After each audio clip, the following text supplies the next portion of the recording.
Hello મિત્રો, નમસ્કાર. મારું નામ છે વનાભાઈ ને તમારું સ્વાગત છે મારા નવા વિડીયોની અંદર. આજના વિડીયોની અંદર મિત્રો આપણે વાત કરવાની છે કે બનાસકાંઠા જિલ્લા અને ગુજરાત રાજ્યની અંદર કઈ જગ્યાએ કેવો વરસાદ પડવાનો તેના વિશેની વાત. તો મિત્રો, ખેડૂતો માટે ખુશીના સમાચાર આવી ગયા છે, કેમ કે ઘણા દિવસથી એટલે કે આપણા જે બનાસકાંઠાના જે થરાદવા વિસ્તારો છે ત્યાં મિત્રો બિલકુલ વરસાદ થયો નહોતો.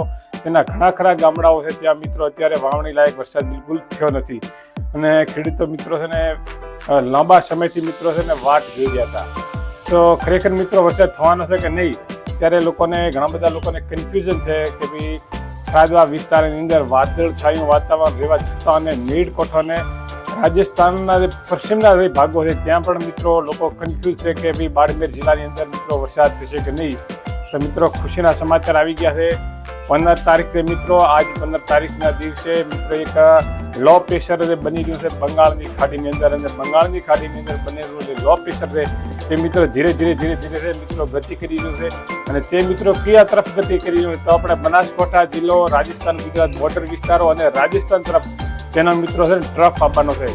એટલે કે આ જે લો પ્રેશર જે બન્યું છે તેનો સંપૂર્ણ લાભ મિત્રો રાજસ્થાનને મળવાનો છે, મધ્ય ભારતને મળવાનો છે અને સાથે સાથે આપણા ગુજરાતને પણ મળવાનો છે. એટલે ગુજરાતને ખાસ કરીને વધુ લાભ કોને મળશે તો કે પૂર્વ ગુજરાતના ભાગો છે, દક્ષિણ ગુજરાતના ભાગો, સૌરાષ્ટ્રના ભાગો અને સાથે સાથે મિત્રો ઉત્તર ગુજરાતના તમામ જિલ્લાઓની અંદર આ વખતે મિત્રો ભારેથી અતિ ભારે વરસાદ થવાનો છે.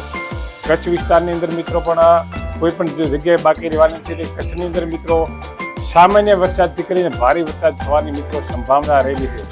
આ જે લો પ્રેશર છે તે મિત્રો બંગાળની ખાડીની અંદર ડેવલપ થઈ રહ્યું છે અને ધીરે ધીરે તેને વરસાદી સિસ્ટમ આપણને 16, 17 અને 18 તારીખ સુધીમાં આવવાની છે.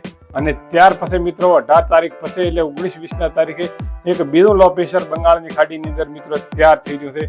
અને તે બીજું જે લો પ્રેશર છે તેનો મિત્રો વરસાદ છે તેના જે ટ્રફ છે મિત્રો કઈ જગ્યાએ લંબાવાનો છે તો કે પંજાબ, હરિયાણા, દિલ્હી સુધી લંબાવવાનો છે અને રાજસ્થાન સુધી પણ લંબાવવાનો છે. તો તેનો લાભ મિત્રો છે ને ઘણો ઉત્તર ગુજરાતને મળવાનો છે.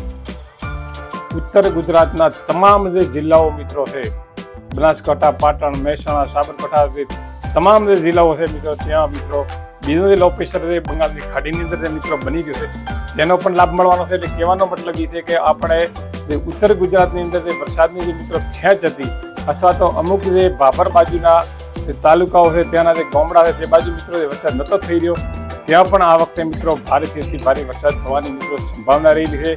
આ વખતે મિત્રો લાસ્ટ વાવણી બધાની થઈ જવાની છે અને સાથે સાથે મિત્રો ભયંકર વરસાદ પડવાને કારણે જમીનની અંદર જે ભેજ લાંબા સમય સુધી ટકી રહેવો જોઈએ એ પણ ભેજ પણ મિત્રો ટકી રહેવાનો છે. અને બંગાળની ખાડીમાં આવેલો વરસાદ મિત્રો ખૂબ જ મીઠો હોય છે, એટલે કે તે વરસાદ આવ્યા પછી જો વાવણી કરવામાં આવે તો મિત્રો જે પાક છે તેની વૃદ્ધિ ફાસ્ટ થતી હોય છે, એટલે એનો વિકાસ વૃદ્ધિ મિત્રો ફાસ્ટ થતી હોય છે.